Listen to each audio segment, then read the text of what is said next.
Prasthaya Bhutale Srimate Bhakti Vedanta Srimate Bhakti Vedanta Swamin iti namine.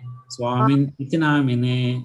Namaste Saraswate Deve Namaste Saraswate Deve Gauravani Pracharine Gauravani Pracharine Nirvishesha Shunyavadi Nirvishesha Sunyavadi Paschatya Deshatarine Paschatya Deshatarine. Jaya Shri Krishna Chaitanya Jaya Sri Krishna Chaitanya Prabhu Nityananda Prabhu Nityananda Shri Advaita Gadadhara Sri Advaita Gadadhara Srivasadi Gaura Bhakta Vrinda. Srivasadi Gaura Bhakta Vrinda. Hare Krishna Hare Krishna Hare Krishna Hare Krishna Krishna Krishna Hare Hare Krishna Krishna Hare Hare Hare Rama Hare Rama Hare Rama Hare Rama Rama Rama Hare Hare. Rama Rama Hare Hare. So today we'll be covering about the concept of doers in this part of Bhagavad Gita. Who is the actual doer? And how many doers are there within this body? So it's a small subject, but impact is very much more, because the whole perspective is, if you can know who is the actual doer, then you can refrain from many activities. How to become detached from this body, how to become detached from this world. That is the main perspective here. And the subject is elaborately described again in 13th chapter of Bhagavad Gita.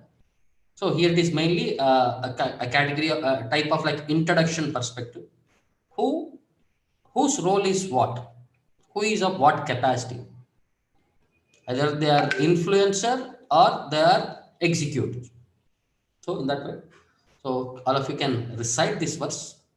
Sarva karmani manasa Sarva Karmani Manasa Sanyasyaste sukam vasi Sannyasyaste Sukham Vasi Navadvare pure dehi Navadvare Navadvare Pure Dehi Naiva kurvanna karayan Naiva Naiva Kurvanna Kurvanna Karayan Sarva karmani manasa Sarva Sarva Karmani Karmani Manasa Sanyas aste sukam vasi Sanyas Sanyasyaste Aste Sukham Vasi Navadvare pure dehi Navadvare Navadvare Pure Dehi Naiva kurvanna karayan. Naiva Naiva Kurvanna Kurvanna Karayan. Karayan. So sarva karmani manasa, by when the embodied living being controls his nature and mentally renounces all actions, that is what it is said, sarva karmani manasa, all actions through the mind. Sanyas aste sukam vasi, he renounces, then sukam vasi, he happily resides. Where does he reside? Navadvare pure dehi. This dehi, this body, which is a city of 9 gates, Navadvare pure.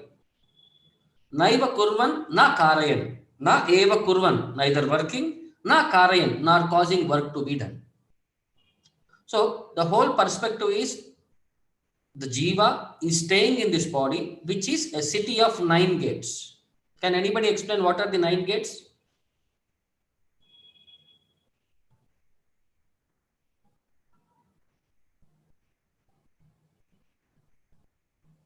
Haribol.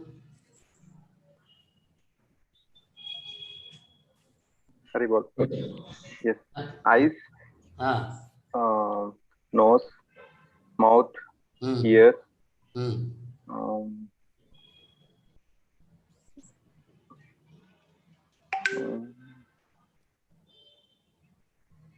the anus and genital. These are the 9 parts. This is the 9 entries into the body, and there are the 9 exits in the body.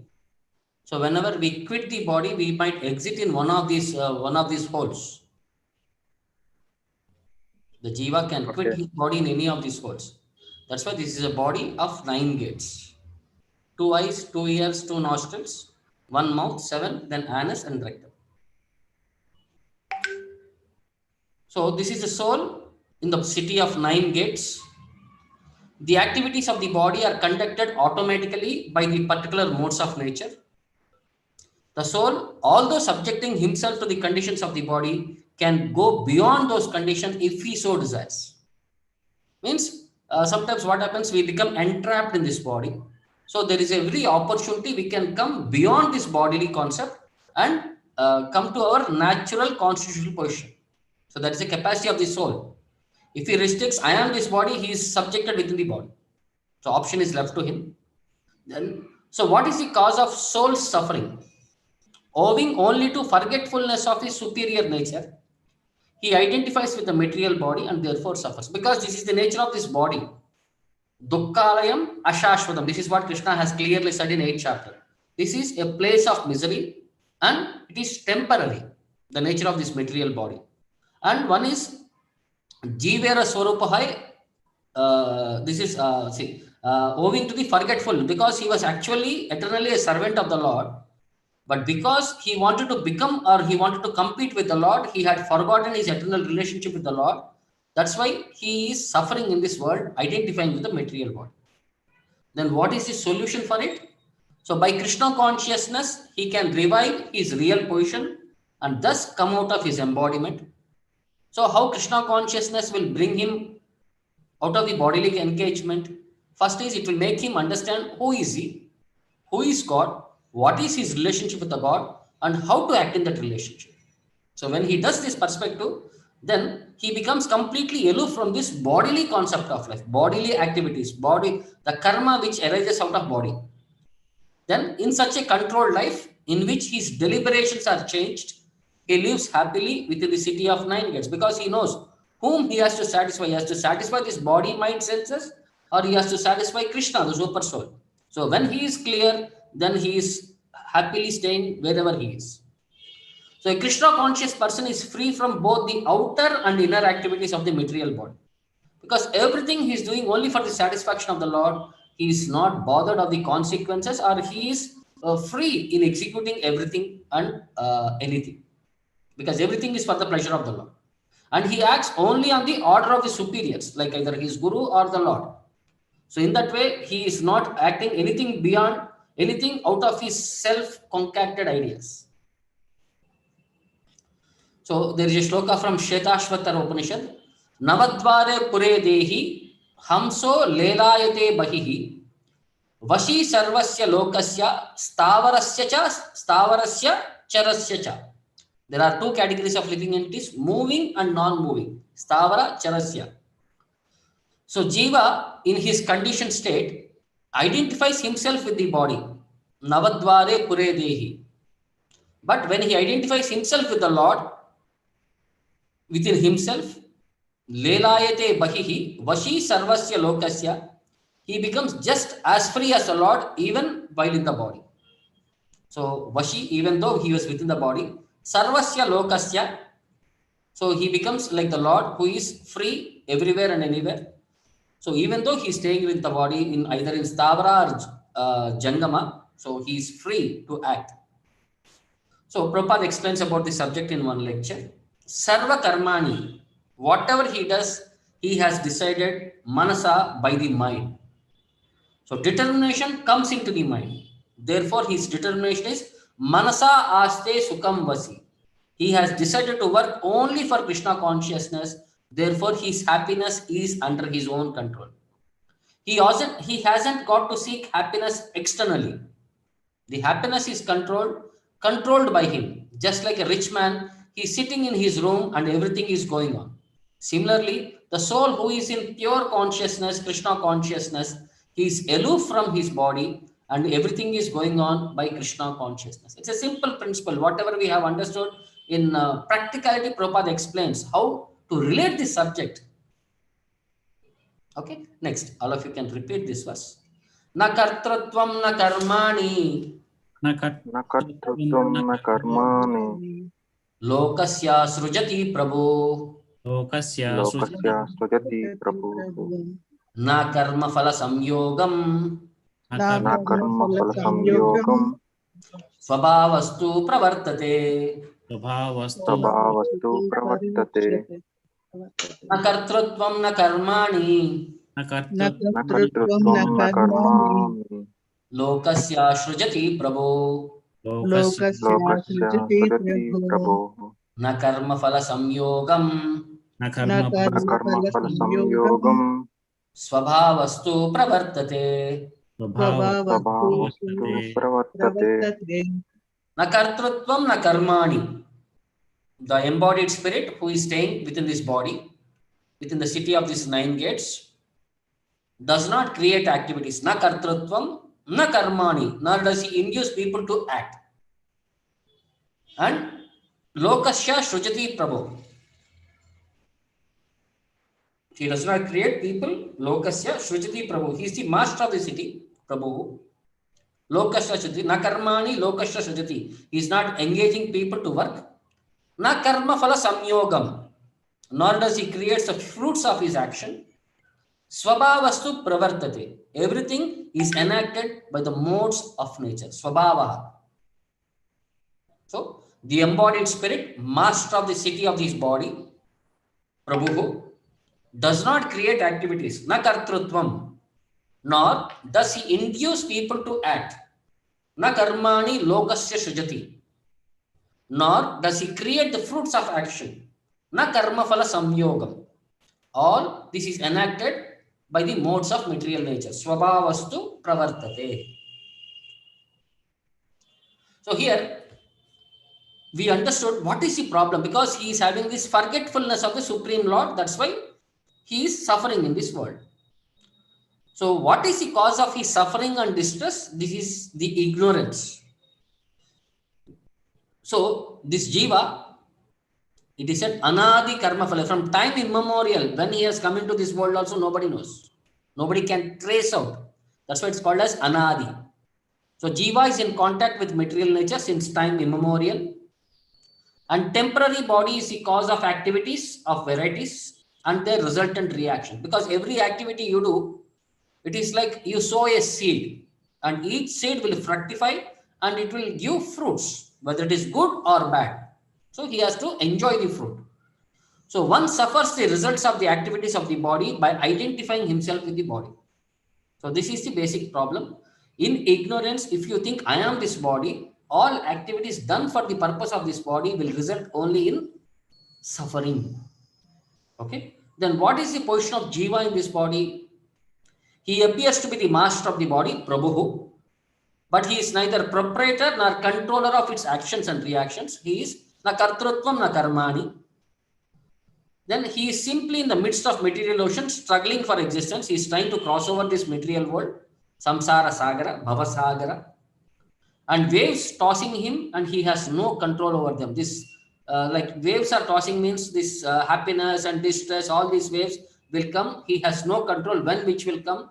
He'll be just be swept away by that waves, and he has no protection in this world. By individual himself, if he thinks I am the doer and I am the controller of all my activities, then he is lost in this world. Then what is the best solution to get out of it? Is the transcendental Krishna consciousness is the best solution to get out of the water, which alone can save one from all this turmoil. That's what Krishna also says. In the 12th chapter, if you open, all of you have Bhagavad Gitas. Yes, Prabhu. Please open 12th chapter, 6th and 7th shloka. Yes, Prabhu.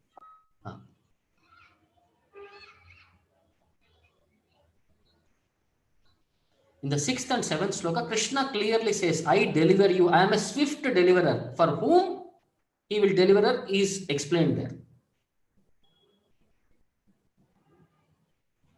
Somebody can read. Etu sarvani karmani mayi sanyasya matpara ananyenaiva yogena mam dhyayanta upasate teshamaham samuddarta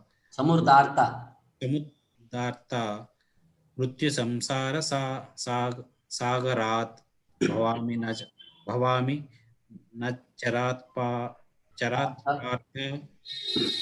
Maya Veshita Chetasam. Okay, read the translation, please. Take And English. one who worships me, giving up all his activities unto me, and being devoted to me without deviation, engaged in devotional service, and always meditating upon me, who has fixed his mind upon me, O O son of Partha, for him I am the ship deliverer from the ocean of birth and death. So Krishna says, I am the swift deliverer. Bhavamina chira partha.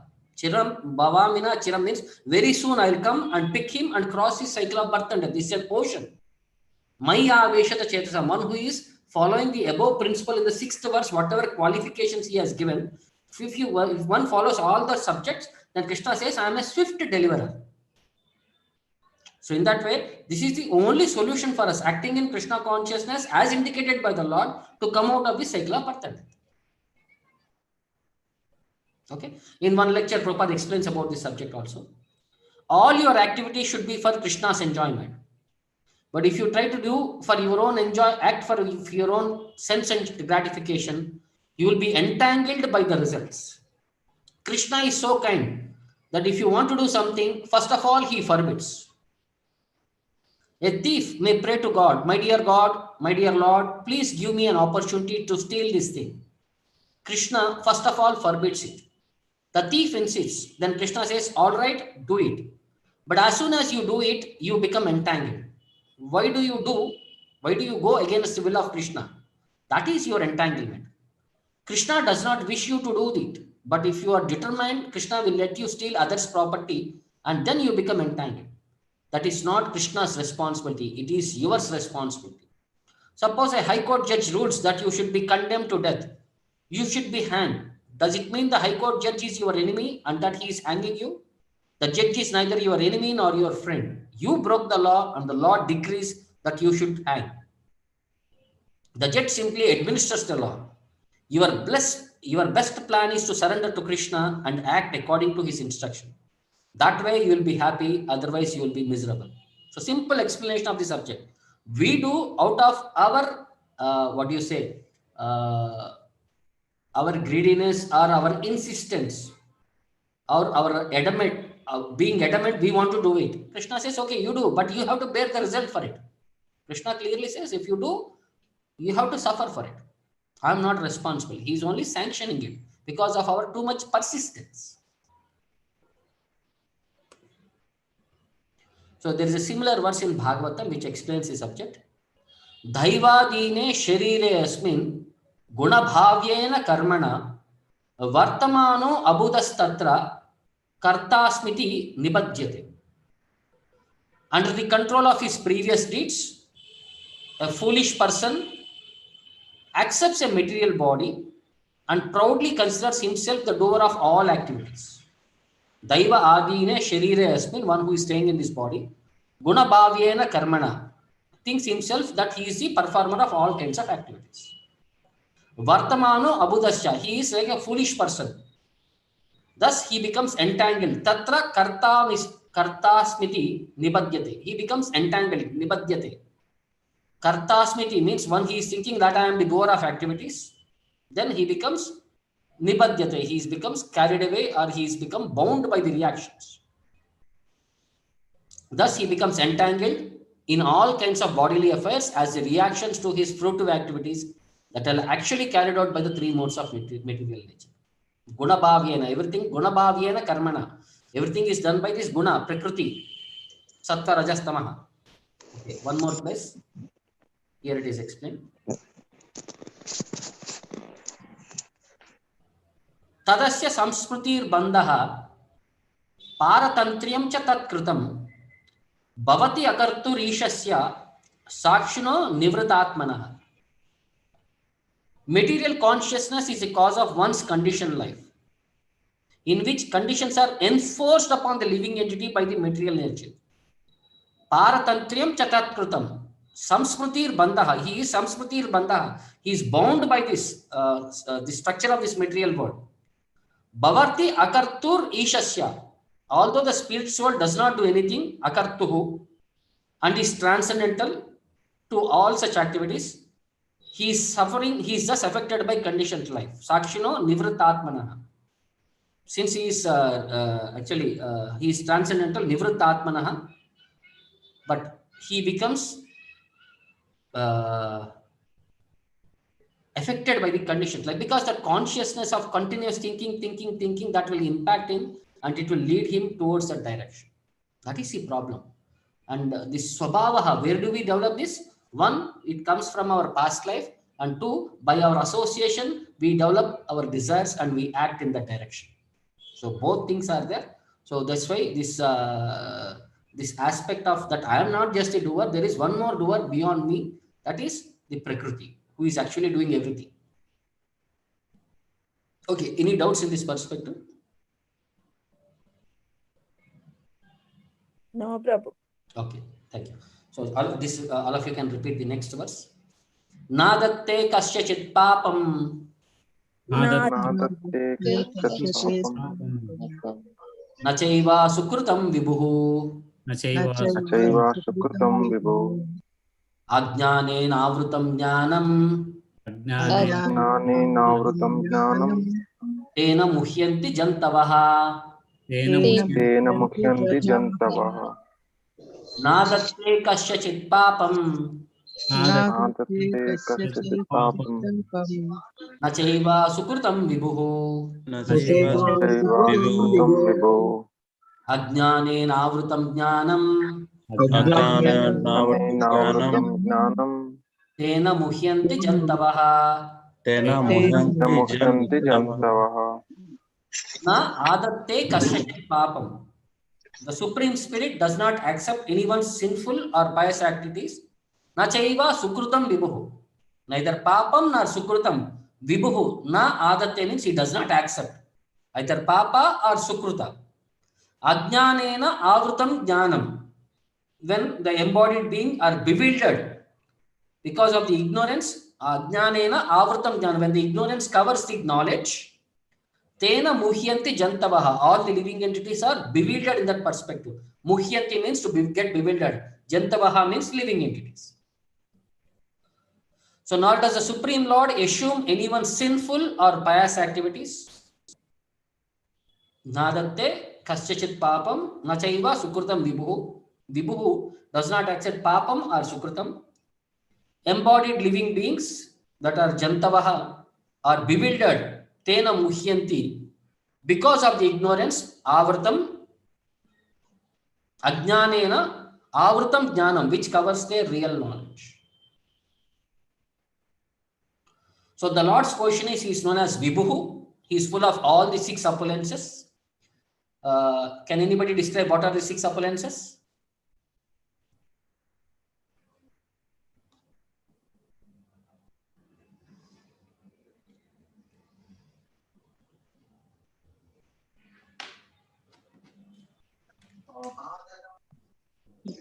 Hare Krishna. Name, fame, beauty, is strength, fame, beauty. beauty, power, and his fame, name and fame, and like his richness, Renunciation. The renunciation. Shloka, the shloka of who is considered as Bhagavan is given by Parashara Muni, father of Vyasadeva. He says, Aishwaryasya samagrasya Viryasya yashashashriya Jnana vairagyasya sannam bhaga itingana. So one, he is qualified with all the 6 qualities in full. Aishwaryasya, money or opulences. Samagrasya means all the money in the world belongs to him. Aishwaryasya samagrasya Viryasya, strength. Yashashashriya, beauty and fame. Jnana, knowledge. Vairagyasya, renunciation. One who displays all the 6 qualities in full, he is considered as the Lord or Bhagavan. So the Lord's position is, he is Vibhuhu, he is full of all these 6 opulences. Then he is undisturbed by sinful or pious activities, papam or what is that other name? Sukrutam. And he is always satisfied in himself. He is known as Atma Rama. He is self-satisfied. He doesn't require anything from outside to satisfy himself. He is self-satisfied. That's why. Then what is Jiva's position? He is bewildered by ignorance. Ignorance desires to be put into certain condition of life, because of which there is a chain of actions and reactions begin. And he is prone to be influenced by ignorance due to his limited power. Ajnanena avrutam jnanam. So although he is superior by nature and full of knowledge, he becomes covered by ignorance, and he loses the sense of discrimination, what is good and what is bad. So in such a bewildered condition, tena muhyanti, he identifies with the circumstantial material body and becomes subjected to the temporary misery and happiness of life. He thinks, I am the doer. So when he gets happy news, he becomes very joyful. When he becomes sad news, he becomes very morose. And his position is Lord is Vibhu and we are Anu. He has the capacity to desire by his free will, but he is of very minute position. First, we have to understand we are very minute in nature. Anu. The size of the Jiva is 1 by 10,000 of the tip of his hair. So he is very limited, and he is very of his capacity is practically of, he can only desire by his free will as sanctioned by the Lord, but he is of very limited capacity. That we have to be very clear. Then how does the Lord support the Jiva? Desire is a subtle form of conditioning of the Jiva, because Jiva runs to satisfy his desires, and it is a subtle form to become conditioned. So when he is bewildered in his desires, Lord allows him to fulfill those desires, and Lord is not responsible for the actions and reactions of the particular situation which may be desired. It is a Jiva who is persistent that he wants to go through that situation. So being a constant companion, he understands the desires of the Jivas. As Paramatma, he can smell our desires. So because he is Anumanta and Upadrushta, he is a sanctioner and witnesser. He knows what is going on with us, and he will be able to pursue, and he will be able to accordingly sanction, and he is a witness for all our activities. So that's why he smells. It is said as with an analogy. Just as one smells the flavor of the flower by nearing it, if you go through a nice rose garden, you can feel the smell, or a nice jasmine garden, you can feel the smell of that flower. Or if you go through a dustbin, you can feel the smell of that dustbin also. Similarly, the Lord can smell the flavor of the flower, or the flavor of our desire. Then Lord fulfills the desires as Jiva deserves. So I may desire, but I have also to be deserving to enjoy it. He is neutral, although he can fulfill all desires. He does not interfere with the desires of the minute independent Jivas. He just tries to facilitate. When one desires Krishna, Lord takes special care and encourages one to desire in a way that he can attain the Lord and be eternally happy. Dadami buddhiyogam tam enamam upayantite. I give the intelligence how to come back to me. This is what Krishna says in 10th chapter, 10th sloka of Bhagavad Gita. Then who is the doer? So embodied soul, by his immemorial desire to avoid Krishna consciousness, causes his own bewilderment. He does not want to accept Krishna consciousness, means he is being covered by ignorance, bewilderment. And due to his littleness of existence, he forgets his conditional position of service to the Lord and is entrapped by innocence. This is what Maya captures him. So under the spell of ignorance, claims Lord is responsible for his conditional existence. Because everything is sanctioned by the Lord, he knows what is good for me. Then why did he sanction that something which is going to be very bad for me? So I keep blaming on others. Whenever there is success, I say I am the doer. And whenever there is a failure, I give that credit to others. Because of them, I failed. Because of him, I failed. Like that, we give that credit to others. We don't want to take the responsibility. Because of me, I have failed. So one place in Bhagavatam, 10th canto, it says, Ma sochatam mahabhago atmajan swakrutam bujaha jantavo na sadaikatra dhaivadinas tadasate. O great souls, your children have suffered their own misfortune. Therefore, please do not lament for them. All living entities are under the control of the Supreme and they cannot live together. So this is a shloka which is quoted by Kamsa to Devaki and Vasudeva. Because Kamsa had practically killed 6 of their children and he was about to smash their daughter also, last part. So later he will recognize that daughter has given him a warning that the killer of him is born elsewhere. So then Kamsa becomes very sorry that he had killed the children of his sister unnecessarily, because they are not actually the doer, under some influence. Now he starts speaking philosophy by saying, Ma sochitam mahabhaga, you are all very fortunate people. Ma sochitam, do not lament for this situation. O great souls, Atmajan swakrutam bujaha. They have suffered because of their own swakrutam, their own activities. Jantavo na sadaikatra dhaivadina stadasate. So Jantavo na sadaiva sada ekatra. All living entities cannot live ekatra at one place. Daivadina sada tada asate. They are under the control of the Supreme. Daivadinaha tada asate. They are stay under the control of the Lord. So please understand this situation. Like that Kamsa is saying, do not become lament. Do not lament. Ma sochtam. Oh great souls, please do not lament that your children have died because of me. They have enjoyed or they have suffered their own misfortune. Ajnana atmajam swakrutam bhujaha. They have enjoyed their own misfortune. That's what. So Prabhupada explains about this subject in one lecture. Desires come up from us, but sanction comes from God. If you want to do business, you must have sanction or license from the government. You cannot do it of your own will. Similarly, you can desire and propose, God, I want to do this, and God will sanction it. Those who are not Krishna conscious have many desires, and Krishna says, all right, you can have them. To devotees, Krishna says, give up all these trivial desires. Sarva dharman parityajya mamekam. Simply take me. But we refuse his offer. Krishna gives you the liberty to do whatever you like. It is your choice, just like a father and his grown-up son. The father gives his son good advice, but the son disregards his advice and goes his own way. But without the father's sanction, the son cannot do anything. Similarly, without Krishna's sanction, you cannot do anything. But the proposal is yours. Therefore, this maxim, man proposes, God disposes. So God is not responsible for your actions. If you act according to the precepts of God, then he is responsible. If you act against the will of God, then you are responsible. So here it is clearly mentioned. If you act according to the direction of the Lord, then Lord takes the responsibility. Sarva dharman parityajya mam ekam sharanam raja. If you take my shelter, aham tvam sarva papebhyaha. I will cleanse you up of all sinful reactions. Moksha ishyami, I will liberate you. Ma suchaha. Of this there is no doubt. Don't worry. But if you act against the will of God, then you are responsible. Why do we act? That is also mentioned by Krishna. If you can open 18th chapter, 58th shloka.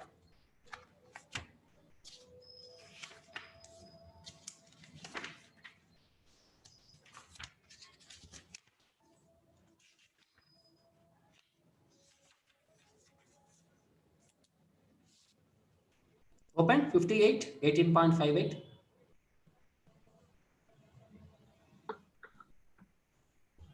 Yes, Prabhu. Please read the shloka, please. Machitah sarva durgani matruptu sadatta rihashyasi. Mat prasada tanishyasi. Okay. Mat prasada rihashyasi. Atachaitva mahankaranna srohasi vinajyasi. Atachetvam ahankaram na soshyati vinakshasi. Okay, read the translation, please. I'm sorry, I'm holding the Telugu one. If you become conscious of me, you will pass over all the obstacles of conditional life by my grace. If, however, you do not work in such consciousness but act through false ego, not hearing me, you will be lost. So Krishna is clearly saying, if you follow me, I will take care of all the situation. But if you do not follow me out of ignorance and out of pride, if you think you are the doer, then you will suffer for it. Krishna is clearly saying, whatever we have understood is explained there in this 18th chapter, 58th shloka. Understood? So any doubts, please?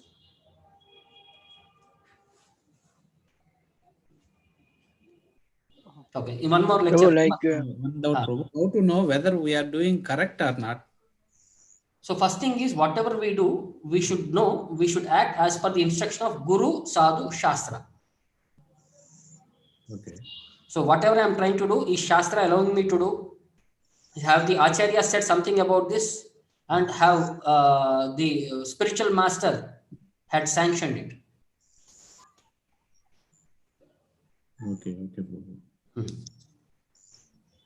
So in one more lecture, Prabhupada says, all your activities should be for Krishna's enjoyment. But if you act for your own sense gratification, you will be entangled by the results. Krishna is so kind. If you want to do something, first of all, he forbids it. A thief may pray to God, might God give me an opportunity to steal these things? Krishna first of all forbids it.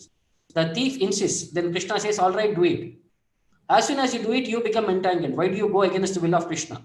I think we have read this. Okay, I think this is this. I think this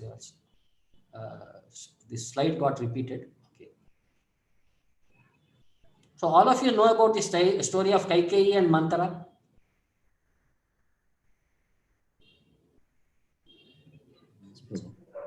If you know the story, then there is no point in me to elaborate. But if you don't know, I have to elaborate certain aspects. Yes, Prabhu. No. Okay.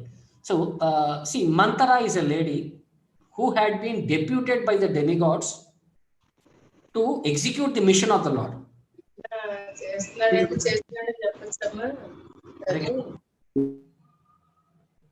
So, her duty is to see that the Lord executes the mission for which he has come to this world. That is, he has come to kill Ravana. Okay. Now, how she will act and what she will act and why she is envious of Lord Ramachandra. When Ramachandra was a small boy, he was taken care too much by Kaikeyi only. Kaikeyi was treating Rama as her son. Rama actually was brought up by Kaikeyi. She was treating him as her own son, and most of the time he was spending time with Kaikeyi rather than with Kaushalya. So when he was small, everybody used to come and try to take, because whenever we see small children, we would like to pick them up and we would like to play with them. So this Manthara, who was a hunchback woman, looks very ugly and all. She wanted to take Ramachandra into her hands and she wanted to play and cuddle with Lord Ramachandra. But Ramachandra used to kick her and would like to go to her. So she started feeling that negativity with the Lord that developed into a sense of jealousy and enviousness to Lord Ramachandra. This actually started prescribed towards that direction. And Kaikeyi, when she was told that Lord Ramachandra was announced the prince the next day, that he is going to be coronated. So she was actually very happy because it was her own son she was feeling.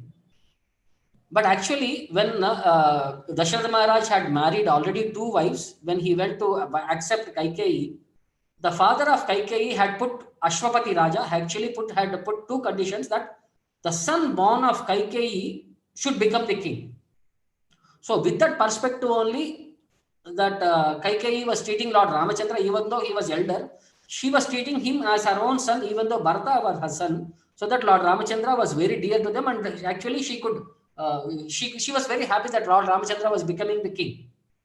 Then this Manthara will come and induce all unwanted things, negativity things upon Lord Ramachandra, and she will also inspire Kaikeyi to remind her that when Dasharatha Maharaj had gone to fight with the demons on behalf of the demigods, he was seriously injured in the battlefield.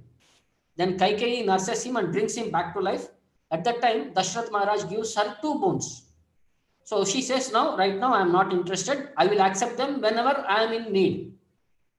So this Manthara reminds Kaikeyi that there were 2 boons given to you by Dasharatha Maharaj. So you please immediately accept him. And she says that today if Ramachandra becomes the king, then Kaushalya will become the queen. Then you will be like a dasi and nobody will treat you properly. Like she will start criticizing everybody, blows up the character, and she infuses ignorance upon Kaikeyi. So Kaikeyi becomes convinced of the words of Manthara and she starts thinking negatively. So with the first boon, she says she wanted to have her son as the king. So then what about Lord Ramachandra? Actually, the eldest son should become the king. So she says then 14 years Lord Ramachandra has to be banished. So in that way, the 2 boons were, 1, her son Bharata should become the king and Lord Ramachandra should go away out of the kingdom. So in that way, Bharata, for that 14 years when Bharata rules, so people will become very much favorable to Bharata, and they will be, when even Lord Ramachandra, when he comes back, there will be no much resistance from the public to hand over the kingdom back to Lord Ramachandra. That way, that was our negative mental atmosphere. She influenced Dasharatha Maharaj, and Dasharatha Maharaj was very sad to hear the situation, and he becomes unconscious. As soon as he was said that Ramachandra has to be separated from him and he has to be banished to the forest. So at that time, once Dasharatha Maharaj, in a silent approval,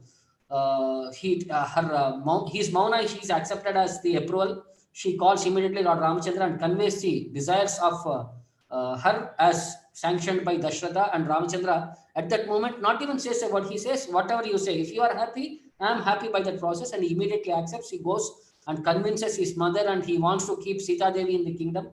But Lakshmana also says, I will follow you, and Sita Devi also says, I will follow you. And she says, I have been instructed in my life that I have to spend some time in the forest. So this is a good opportunity for me to spend in an isolation with you and enjoy the worldly beauty, everything and that. She also like convinced Lord Ramachandra that she will come, and Lakshmana also says, I will also follow you. I will be your protector every time. I'll be taking care when you sleep, all these things and all. Nobody can intrude into your privacy and all. I'll take care of you.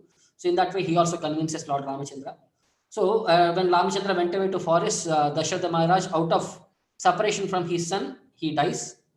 So actually, he has a curse because he was very powerful warrior. He has known as one Shabdat Vedi.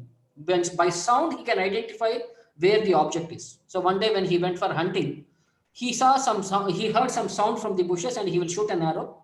So there, one Brahmana's son, he dies because of the arrow. Then not Brahmana's son, one Vaishya's son, he dies. Then this boy, anybody knows what is his name? The name of that boy who died? Shravan Kumar. Shravan Kumar. So Shravan Kumar's parents were blind, and he was taking care of them. When he was about to die, he'll say, please go and meet my parents and do their service.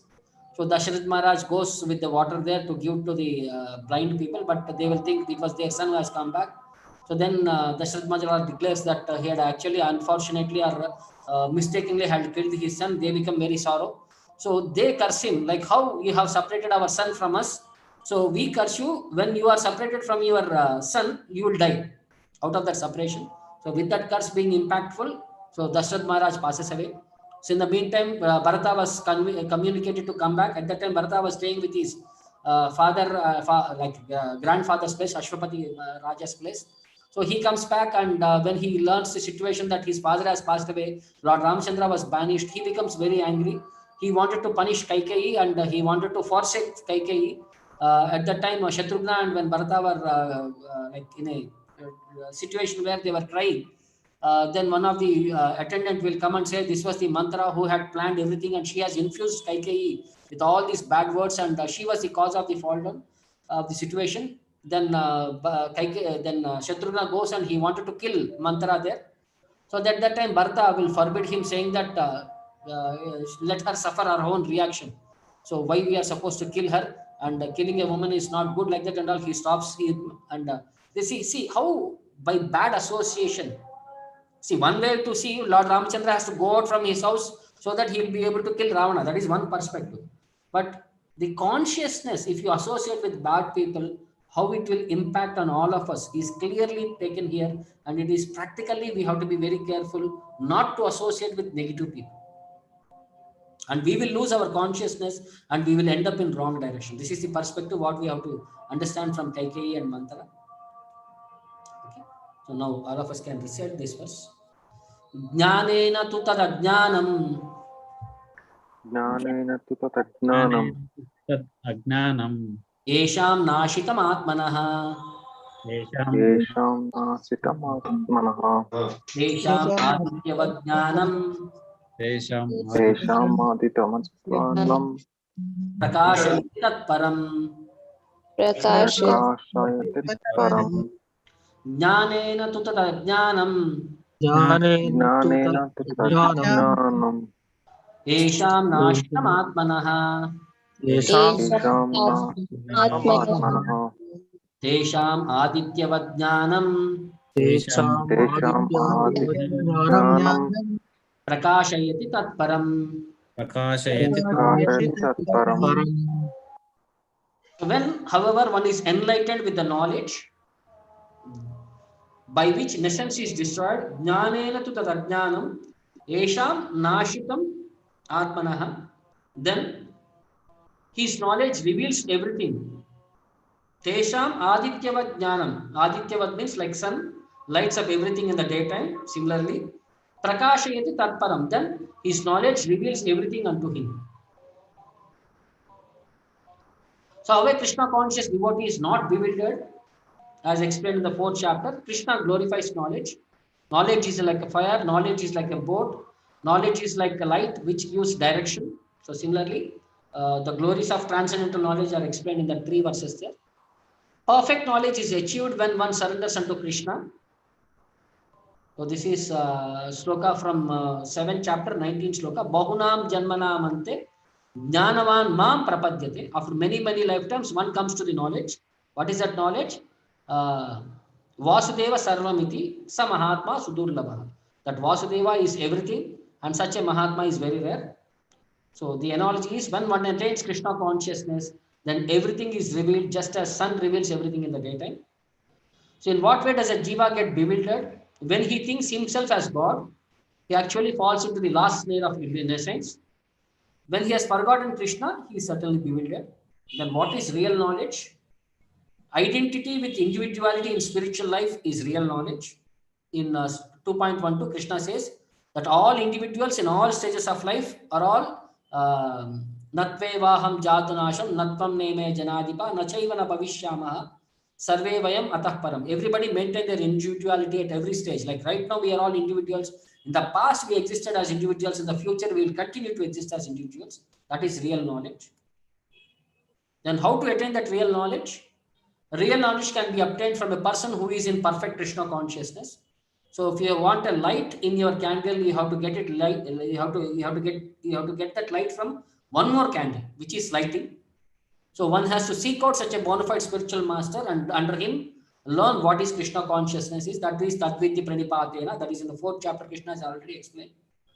Even though a person may be in full knowledge that he is not this body, but he is transcendental to the body, but still he may not be able to discriminate between soul and super soul. So first thing is we have risen above the body, risen above this body. Now we have to discriminate between what is soul and what is super soul. So one can know God and one's relationship with God only when one actually meets a representative of God. Only when we meet the spiritual master who will be able to update to us what is our position, what is Krishna's position, what is our relationship. Then who is a bona fide spiritual master or representative of God? Who never claims he is God, although he is paid all respect, ordinary paid to God because he has knowledge of God. So he is the Tattva Darshinaha. He is having the truth, who has seen that absolute truth. So he can explain to us what is the real truth is. And Yasha Prasad, like this is his, this is that verse in morning Mangalastika we chant, 7th verse. Yasya Prasada, Bhagavad Prasado, Yasya Prasada, Nagati Kudavi, that is Sakshat Daritvera Samasta Shastra. Because he is Sakshat Hari, he is almost like representative of Hari, and he knows the knowledge of all the Shastras. So in that way, because he is all knowledgeable and he is a representative of Hari, we pay to him all respects like Hari, but he is not Hari, he is a representative of Hari. That is the way. So Prabhupada explains about this in another lecture. Tat Param. This Tat Param word is very significant. Tat Param means in relation with the Supreme Lord. This is called as Tat Param. That knowledge is called as real knowledge. So Jnanena, by spiritual advancement of knowledge, when you are advancing in spiritual advancement of knowledge or Krishna consciousness, then this Ajnana or ignorance, that I am the product of this material world and therefore identifying myself with the body extensively, and I mean to say centrally also, when we are not so much advanced in this material science, we think extensively for others also to be in that same category of knowledge. So Jnanena tu Ajnanam Esham Nashitam Atmanaha. Any person who has advanced in the spiritual knowledge, Krishna consciousness, then that covering of material knowledge is dissipated. How? Tesham Adityava Jnanam. Just like sun rising, the darkness of the night at once dissipated. Similarly, when we advance in Krishna consciousness, spiritual knowledge, then our material conception of life is at once dissipated. So simple, with one analogy, how Krishna says, as the sun rises, the darkness of this material world is dissipated. As the knowledge arises within us, the darkness of ignorance, the darkness of bewilderment will be erased from our life in this bodily concept of life. So there was one villager whose son was working in a city. It was in the olden days, so perspective, the son, the old man used to write to the son through this postman because he is not much educated in writing. So he wanted 100 rupees as his maintenance. And the postman becoming greedy, he made it into 1,000. So whenever the money order comes, he used to keep 100, he used to keep 900 for him, and he used to give that 100 rupees to that old man, and old man was very happy. But over a period of time, this this postman started enjoying the money. He was becoming more and more greedy, so he was inspiring that father to write for more money. So he made him write for 200 rupees. But when he was about to post a cover, he made it into 2,000 rupees. Now he is going to enjoy the double amount. So after some time, there was some inspection. There was some general who has come, postmaster general who has come there. Then when he was seeing the situation, when he's seeing the luxurious life of this postman, then he was wondering there is some problem. Then he started inquiring from people, and then he started getting some doubt. So when he inquired from the son, how much money was he sending for his father? So he said he was sending 2,000 rupees. When the father was asked what was his bare requirement, he said 100 rupees, then earlier 200 rupees or something like that. Then he could understand this postman was cheating the father. Then he was caught red-handed, and he was fined, punished, and he was taken away from the job. All these things happen. So from this we have to understand we are like Jiva, who has been exploited by this postmaster in the form of Maya, who is who is losing his divine opportunity to engage. Then the spiritual master is that like the general who has come to inquire from us that the money who is sent by the Lord, and the Jiva, he is getting the happiness. The Maya is actually stealing away his happiness and his perspective in that way. He is trying to teach to us that don't become greedy. Like in our body, this tongue is very greedy. So it wants to enjoy everything and anything. If you want to keep this body and soul together, so it is very important that we have to be very regulated with the tongue, so that we are very strong in our Krishna consciousness, and we have to sometimes starve this tongue so that it comes under control. So this is the perspective what we have to be very careful. It will divert us away from our Krishna conscious perspective. So one has to be very careful. So this is one more small video which explains about how the nature of how Maya fools us at every moment.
So any questions?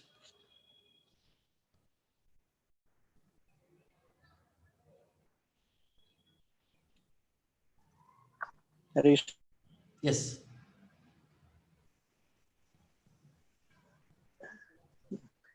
Prabhu, like you said, the Jiva is very teeny, very small. But like we have seen in the past also, like some demonic nature, they do such work which like also trouble three planetary system. Powerful demigods also they get disturbed. So and even devotees also they have ruled in a very nice way.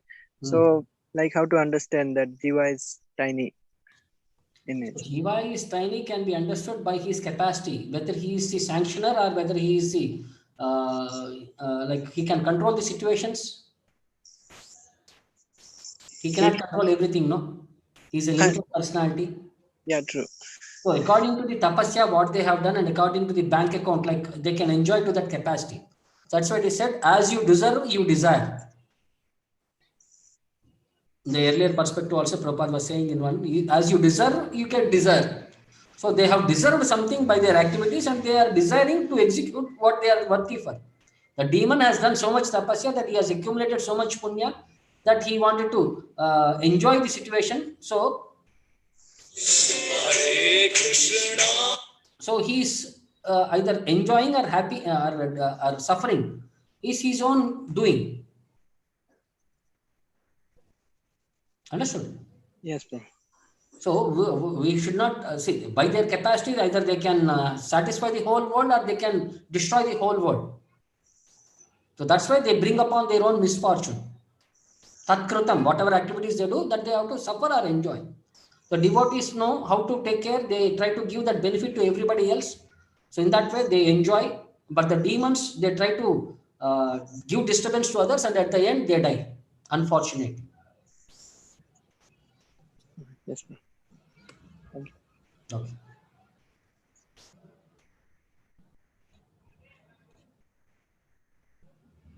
Okay, then thank you very much. We'll again meet in the next week. Thank you, Thank- Prabhu. Hare Hare Krishna. Thank you, Prabhu. Hare Krishna. Hare Krishna. Hare Krishna. Hare Krishna. Thank you, Prabhu.